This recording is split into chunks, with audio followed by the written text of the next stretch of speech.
Friends, welcome to law की दुनिया legal studies page.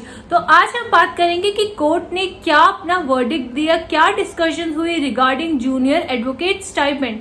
जैसे कि हर एक स्टूडेंट की प्रॉब्लम होती है कि जब भी वो इंटर्नशिप करना चाहते हैं तो उनको मेंटोर नहीं मिलते हैं और साथ ही साथ स्टाइपेंड भी बहुत ही लेस होती है। जब हम बीए एलएलबी करके जाते हैं या फिर हम एलएलबी करते हैं तो हमारे 3 से 5 साल तो ऐसे ही निकल जाते हैं। साथ ही साथ जब हम एग्जाम्स देते हैं, एआईबी की प्रिपरेशन करते हैं या फिर हम और प्रोसीजर्स वगैरह अप्लाई करते हैं तो ये सब करते करते हमें 3.5 साल या फिर 5.5 साल तक लग जाते हैं।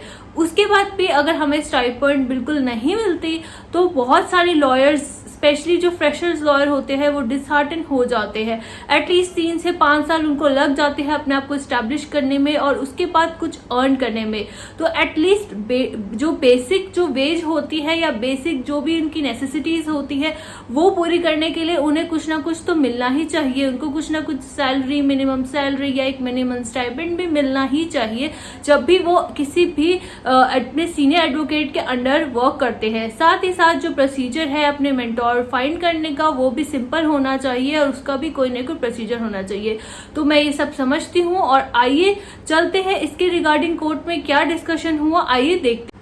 उससे पहले मैं कहना चाहती हूँ, अगर आपको हैंड रिटन लॉ नोट्स चाहिए या फिर ड्राफ्टिंग फॉर्मेट चाहिए ओवर 10,000 या फिर आपको ई बुक्स चाहिए on law like drafting of contract, how to start your practice, etc.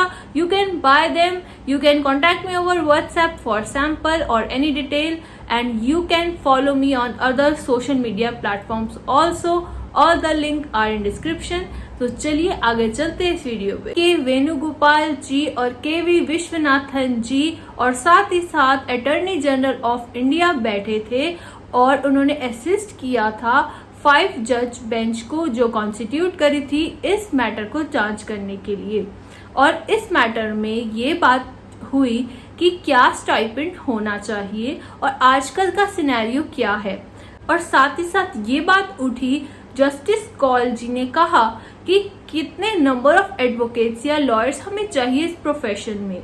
हमें ये देखना पड़ेगा, हमें क्वालिटी को कंट्रोल करना पड़ेगा और ये देखना पड़ेगा कि उनकी ट्रेनिंग अच्छी से हो और बहुत ज़्यादा लोग इस प्रोफेशन में ना आ जाए ताकि इस प्रोफेशन की क्वालिटी और ज़्यादा खराब ना हो। हमें ये देखना पड़ेगा।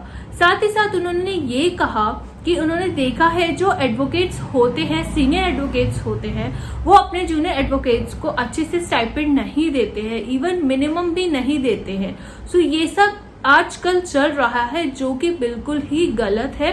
और साथ ही साथ उन्होंने कहा कि 4 या 5 साल तक कैसे जो है सस्टेन करा जा सकता है।